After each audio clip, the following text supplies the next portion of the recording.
André Devigny, the 25th of May 1916, the 12th of February 1999, was a French soldier and member of the resistance. Biography: Devigny was a schoolteacher who joined the French army just before the outbreak of World War II in 1939. He was part of the fighting in 1940 and as an infantry and light tank officer and wounded in June. Like many officers of the French military, he became part of the anti-Nazi resistance movement after the occupation of the country. He operated in the Line region under the code name Valentin.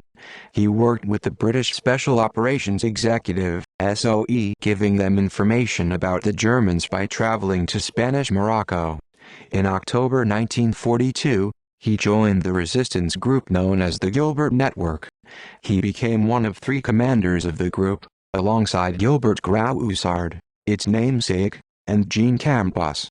The group helped refugees flee to Switzerland, sent information to the British via their consul in Geneva, and sabotaged German materiel.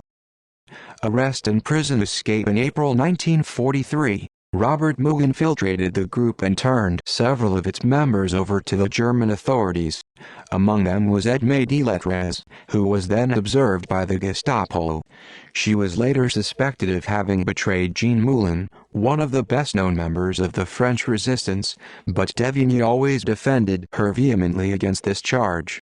After Devigny met her, he was arrested and sent to the formidable Montluc prison, which was considered escape-proof. There he was tortured by Klaus Barbie and his men, but he gave them no valuable information. He did, however, make an unsuccessful series of attempts to escape, and was punished after each one.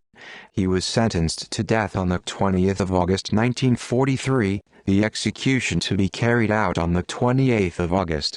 However, Devigny had discovered a way to remove his handcuffs with a safety pin.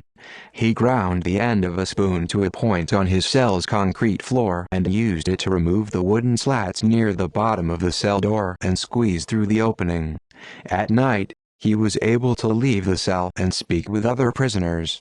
On the night of 24th to 25th of August, when conditions for escape were optimal, Devigny and another prisoner who had recently been placed in his cell climbed out a skylight, using a rope made from a blanket and a mattress cover and a grappling hook fashioned from the frame of an old lantern, made their way across a roof and descended to the courtyard. Devigny threw a sentry to the ground and stabbed him with his own bayonet.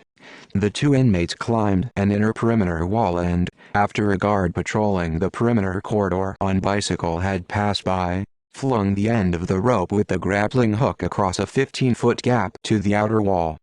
They swung across the gap on the rope and leapt to the ground, gaining the freedom of the streets. Devigny eluded German search parties and fled to Switzerland with the help of comrades in the resistance. The Germans took revenge on Devigny by arresting 2 of his cousins and sending them to death camps. Leaving Switzerland, he went to Spain, where he was arrested again and escaped again. After rejoining the French army, he participated in the liberation of Alsace. After the war, President Charles de Gaulle honored him with the prestigious Cross of the Liberation. Later he was appointed to senior official in France's Foreign Intelligence Organization. While serving in Algeria, Devigny wrote a memoir of his escape from Montluc prison, published in 1956 as Un condamné grave mort s'est échappé. A man condemned to death has escaped. Robert Bresson, who had himself been held by the Germans as a prisoner of war, used the memoir as the basis for a film of the same name. The English-language version was released as A Man Escaped. It won a prize at the Cannes Film Festival.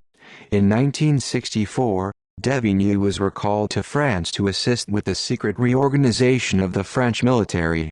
He retired in 1971 after President Georges Pompidou appointed Alexandre de Méringis as head of the intelligence services. He considered entering politics, but decided not to. When I realized the backstabbing was far worse than anything I'd ever encountered in secret warfare. Devigny died in 1999. See also list of fugitives from justice who are no longer sought. References